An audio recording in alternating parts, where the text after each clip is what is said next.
Family here on BBC Wiltshire. So off to the Marlborough Open Studios very, very soon, where they're throwing open their doors through the month of July. You can go along and basically find out a little bit more about what artists are getting up to in the local area, find out what inspires them and the different spaces that they work in as well. So we'll be in Marlborough very soon.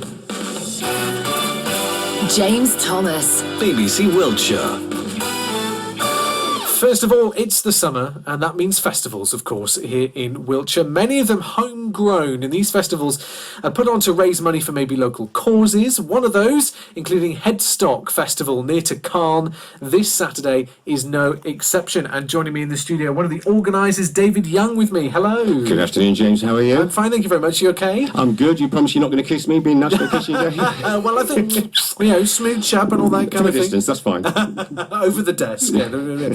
So looking forward to this weekend. This is the second year you've done this. It must be that the first year went well. It was fantastic. The idea is to do it every 2 years. So we did it 2 years ago, 2015, and we weren't sure what to expect. We had 1,200 people turn up. It was absolutely fantastic. And the sun shone, a bit like it's going to do this weekend. Well, hopefully so. Looking at the forecast, it doesn't look too bad, actually, it's good. this weekend. Very good. Hopefully not too hot. Yeah. So it's in the village of Heddington, raising money for that, isn't it? It is. It's just, the site itself is just behind the Ivy pub, which everybody around Caen knows the Ivy pub. It's a beautiful thatched pub. And it's, surrounded by the hills of Heddington, which is beautiful.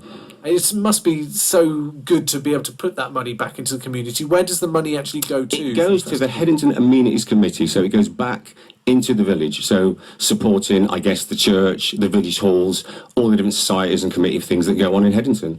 When you think of festivals, a lot of people obviously think of, Glastonbury and the big festivals and all the people that go on behind the scenes. I mean, how many people do you have to put this together? There's about 5 of us in the main committee, and then there's a few other helpers that come along as well, so it's a lot of work divided between the 5 of us.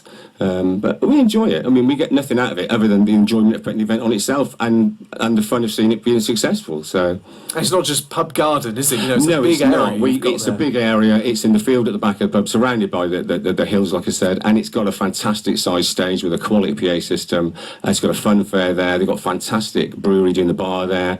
There's all sorts of stalls and extra things there. So it's a proper family day out. I'm really interested about the story and how you actually come up with creating a festival in the first place. Because I'm sure a lot of people think, there's a bit of land here. I'd love to put something on. How did you first get that germ of an idea and create something out of it? It's a good story. Well, originally, Tony Green, a friend of mine, bass player in one of the bands I used to be in, the Boys in County Hell, he got a phone call to say, would he be interested in putting a festival on? Because they used to do the Heddington Steam Rally on this site, right. And then it stopped for whatever reason. So Tony put the event together, and it was so successful the first time they did it 2 years ago. They've now redone the Steam Rally again this year. Right, okay, so they brought that back. And they've had the most successful year with it ever, last weekend. Fab. So, and that's on the same site. So that's how it came about. And Tony, as soon as he got asked, thought, well, I don't know really many bands in the area. I'll get Dave involved. So I get a phone call, and now I'm on board doing all the programming of the music, if you like. And you have to have portable toilets and all that sort of thing? Yes, I'm afraid so, yes.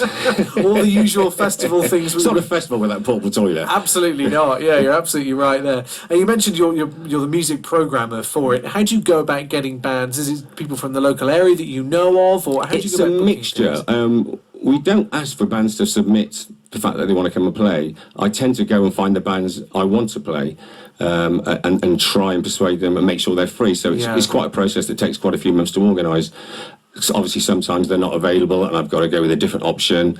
But they're all bands that I really want to be there. So it's quite selfish, really. It's bands that I would like to see there that I think will work. And that's the only thing I can do, really. Yeah. The first time we did it, it worked out great. Everyone liked the variety of the type of band we had on. So I've kind of gone with that theme. There's a bit of country, a bit of blues, a tribute act, solo artists. There's all sorts, really, a bit of hip-hop.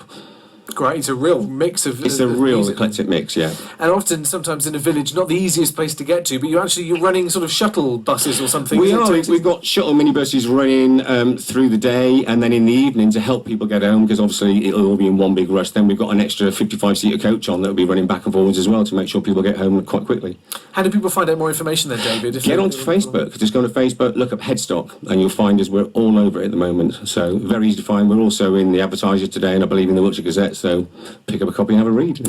Best of luck. I hope the weather holds for you as well. You managed to raise some money for some good local things as well. Let's hope so. And I gather you've got the David Bowie experience coming. Fantastic, yeah. Lawrence being David Bowie. I did all the different sort of eras of It's Bowie all as well. the costume changes. Oh, It's a wow. full theatrical show with a 9-piece band. It's going to be a stunning end to a great day. So you go from Ziggy right through to the Thin Duke, is Thin it? White Duke, Yeah, and all yeah. that. Spiders from that. Fantastic. Everything.